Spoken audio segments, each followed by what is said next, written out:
Hey everybody, Judy Seeger here, back with another awesome interview with my good buddy, Billy Merritt. Billy, thank you so much for being on here today.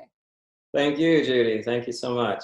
Yeah, we always have a lot of fun when we do this. And we were chatting as we were getting this all set up and say, we walk our talk. We feel really good because we actually do all these healthy things. So when bad things happen, which they always do technically, we're laughing, having a good time. We can't hear each other. We can't see, doesn't matter.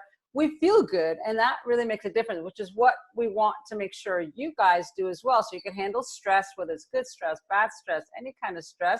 You feel good and you could handle it. And that's why I want you guys to hear what Billy has to say. We're going to talk a little bit something about this controversial protein powders versus green powders. What's the difference?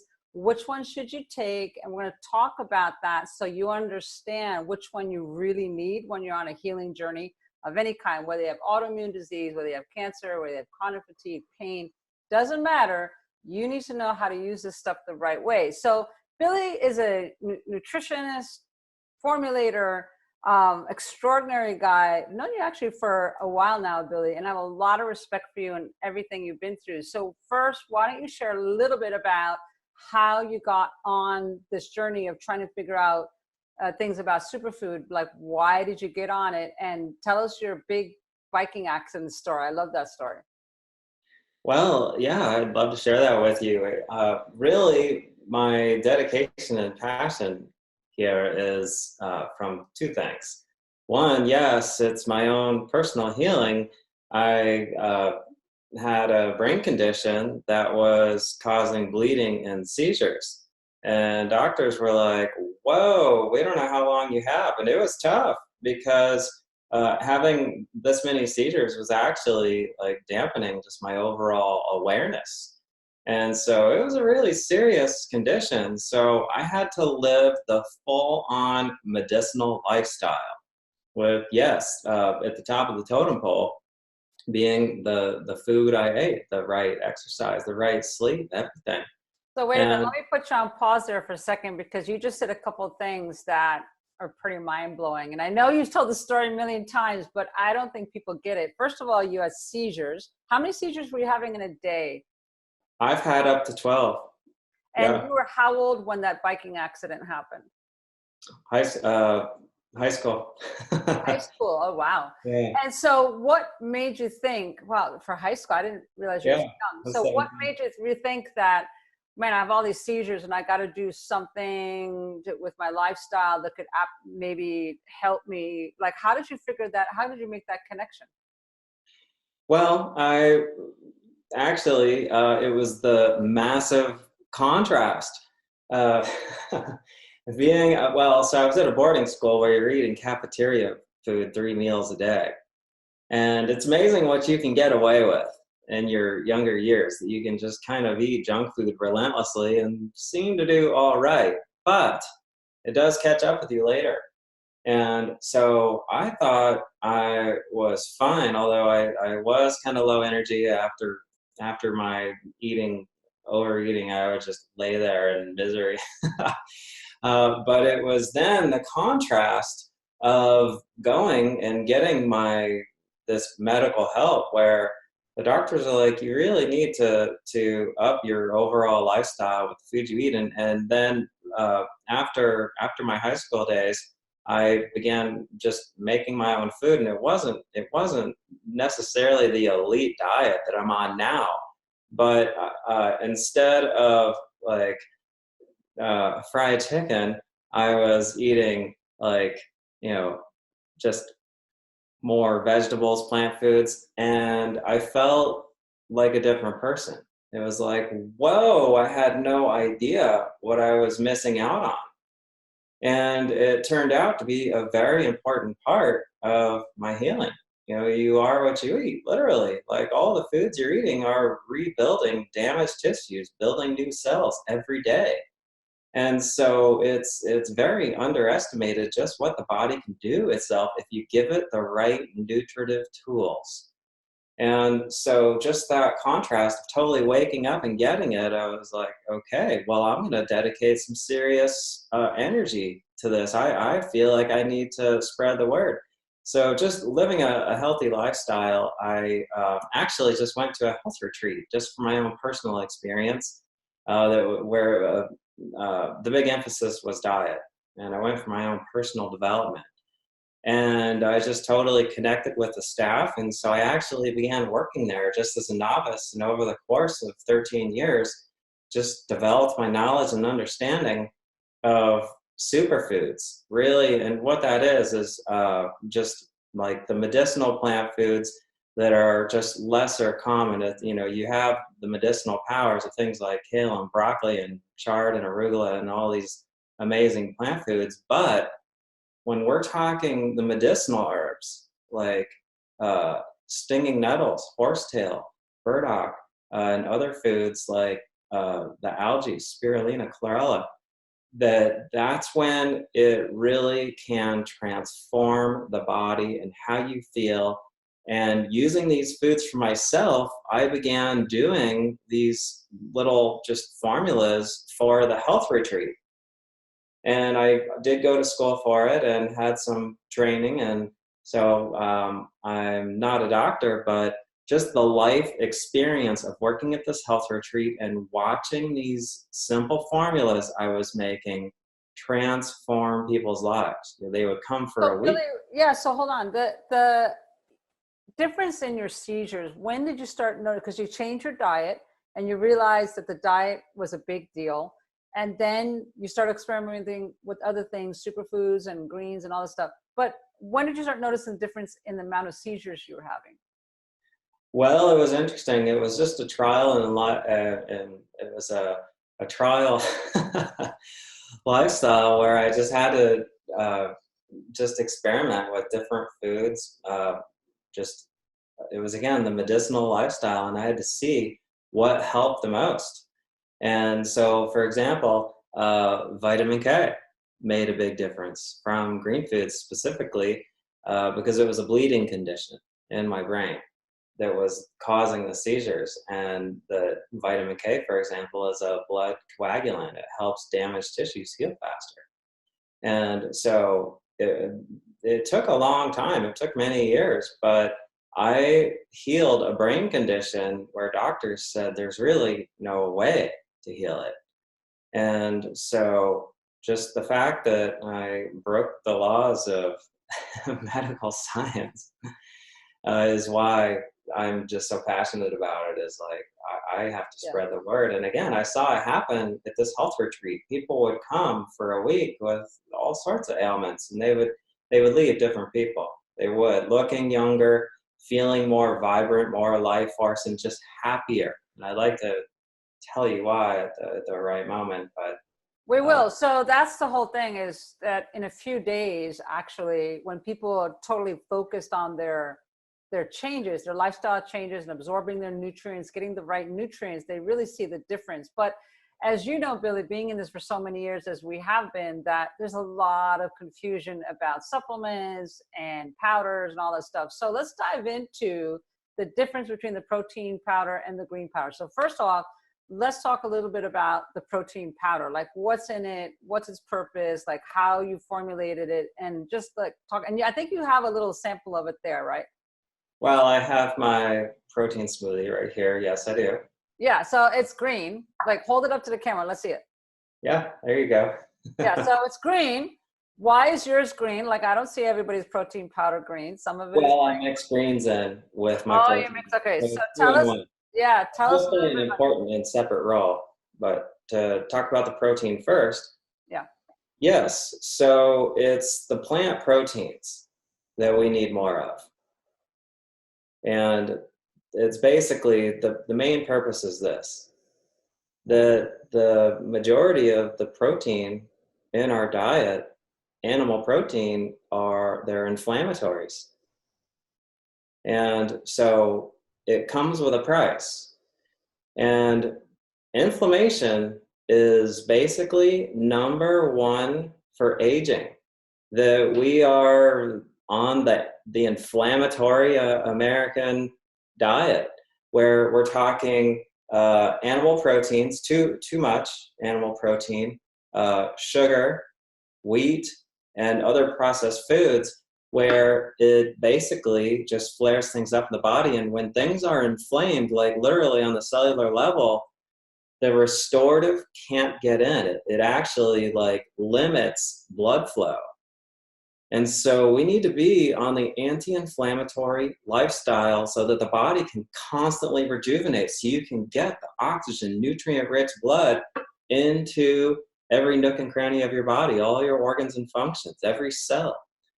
And so it's a matter of more anti-inflammatory plant foods.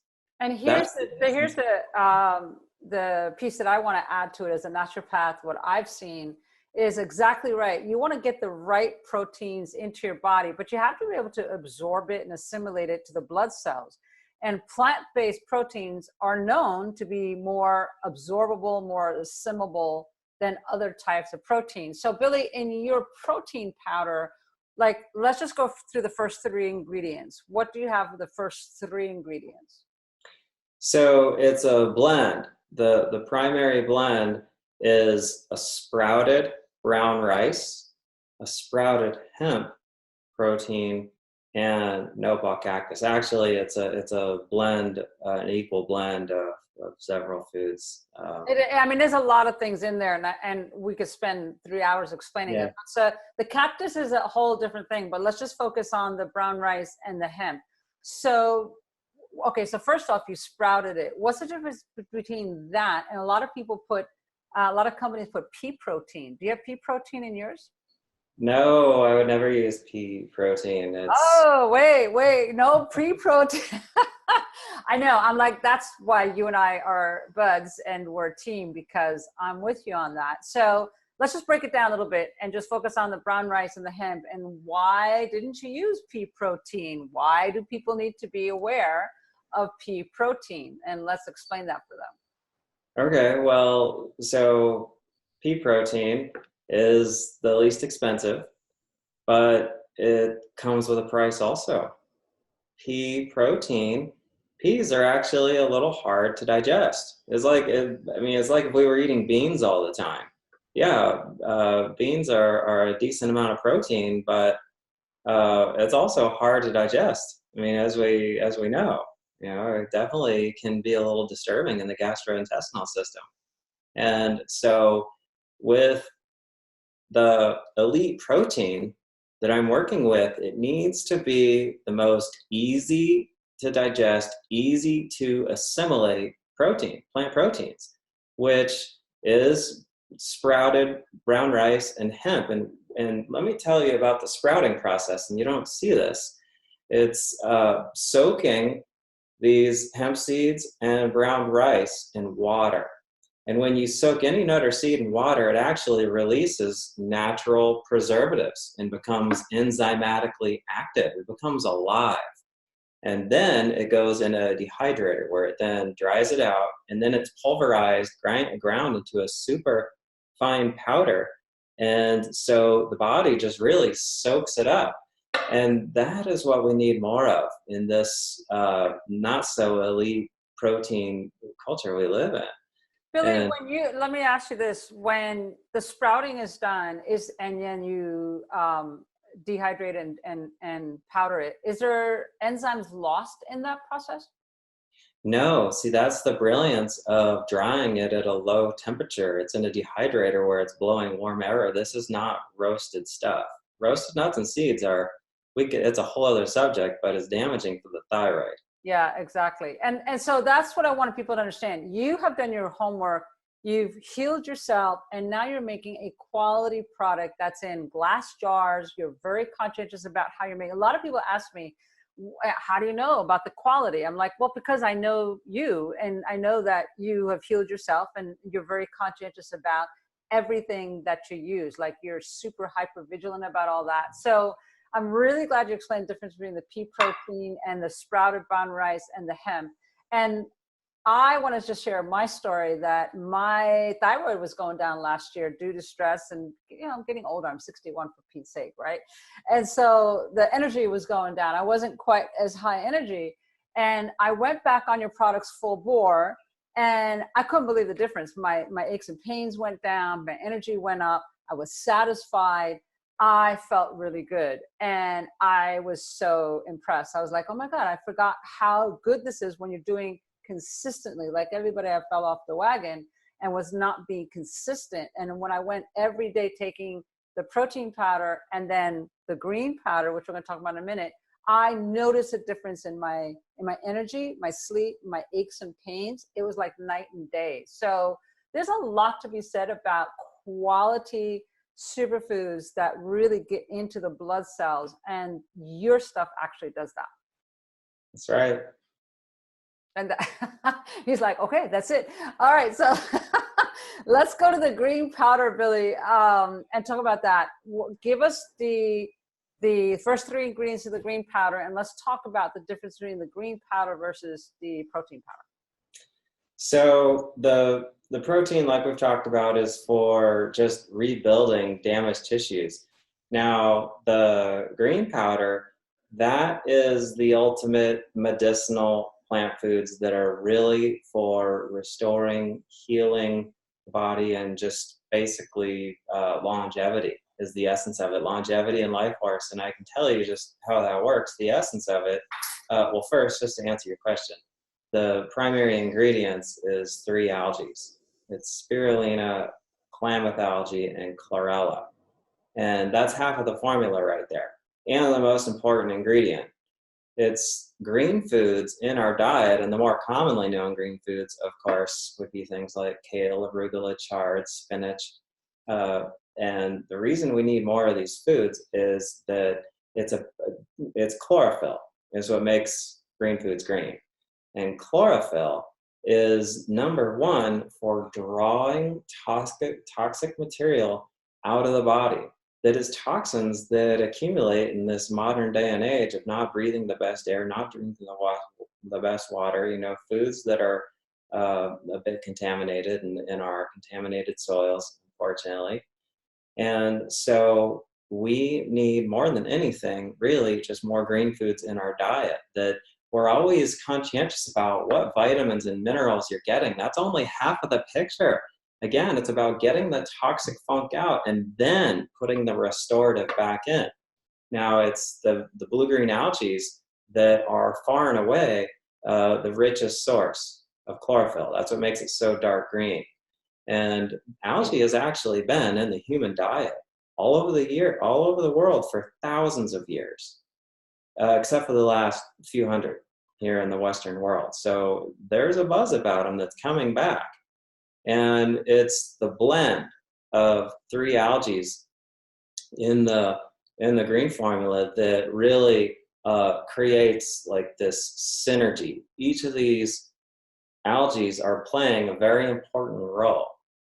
And it's huge. So, the whole thing is that people think they take a multivitamin and that's good enough. And I'm like, no, this is like a whole different level. If you really care about living a long, healthy, quality life, you got to have a green powder in your program. But Billy, the challenge is, of course, a couple of things. One is, what makes your green powder different than all the other green powders out there? Because every time I go now to the health food store, I pick up the green powders and I look, and everybody has spirulina, chlorella, you know, they all have it.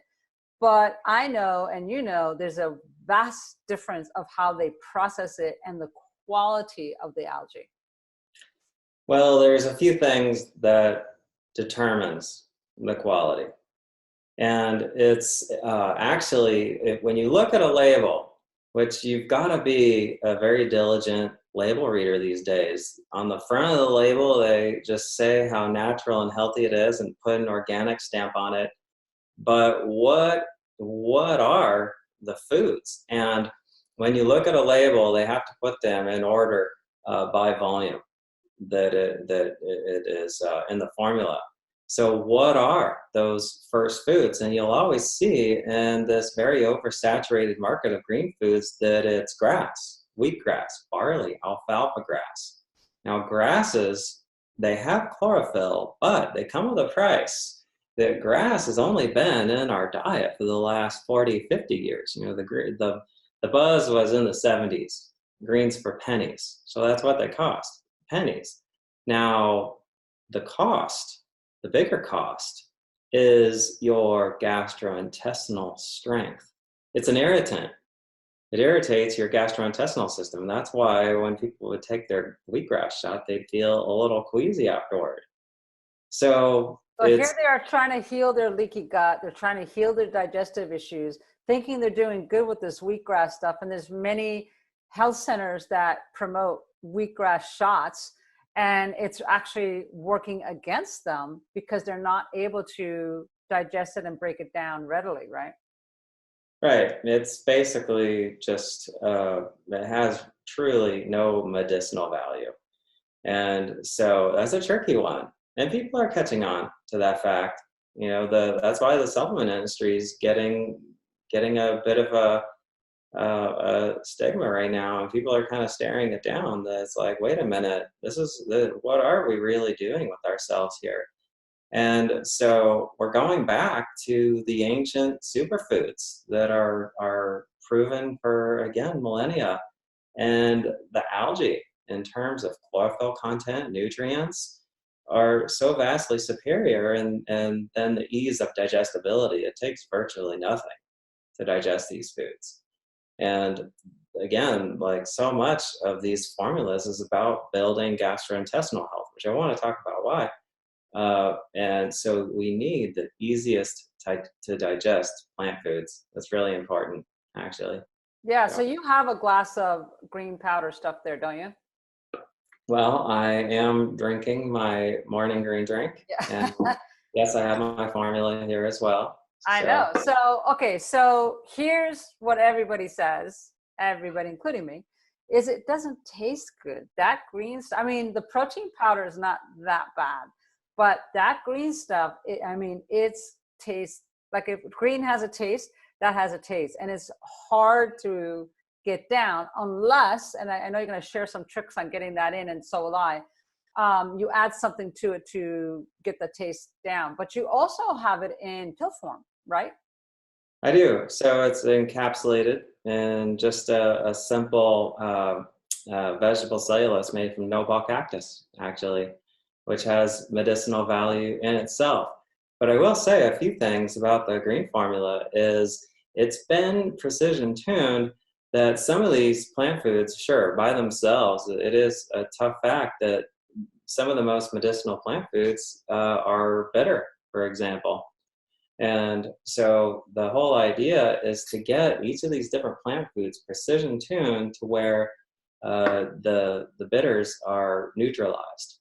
And so actually the formula has recently been improved by just tweaking some of these ingredients to where it's just a like a mild herbal tea taste.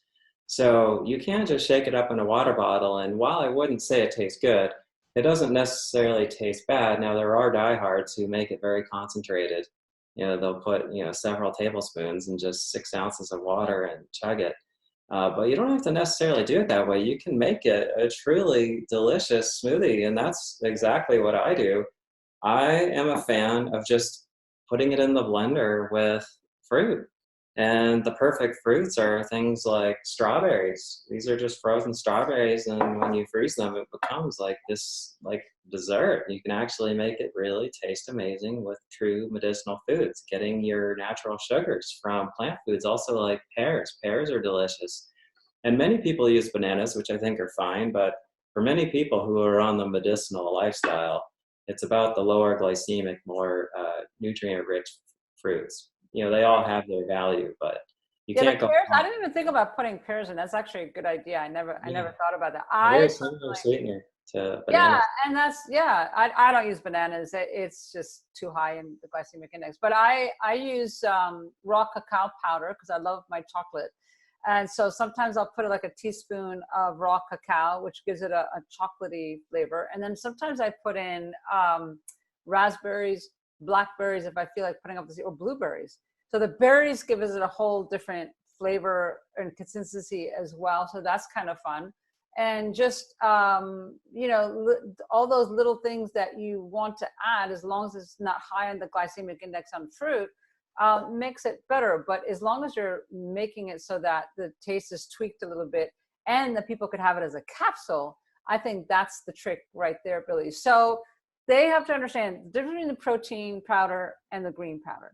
The protein powder is for inflammatory conditions to rebuild and restore their cells, whereas the green powder is for longevity, to feed them, I call it my multivitamin boost, because it has so many of the minerals and vitamins in there to stay healthy and keep going, so that you're really living a quality life. That's how I see it.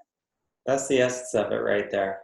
Yeah, you nailed it. And the green formula, the reason it's the real flagship and most important is actually each of these different plant foods are targeting a specific organ or function to give it the nutritive support to operate at its elite level. And then also, so much of the green formula is about gastrointestinal health. Yeah, and that I'm really glad you brought that up, because the whole thing with leaky gut right now, and people have so many issues with their digestive system, and your formula does not give any irritation. And I'm very sensitive to my stomach, and I've never ever had problems with your formula. So I'm going to be putting the links down below, so that if you guys say, hey, I'm into the protein powder, and here's the information on that. If you want the green powder, we're going to have the information on that. And then you guys could go ahead and say, hey, this is the one I need. Now, you mix the two together. Is that right, Billy?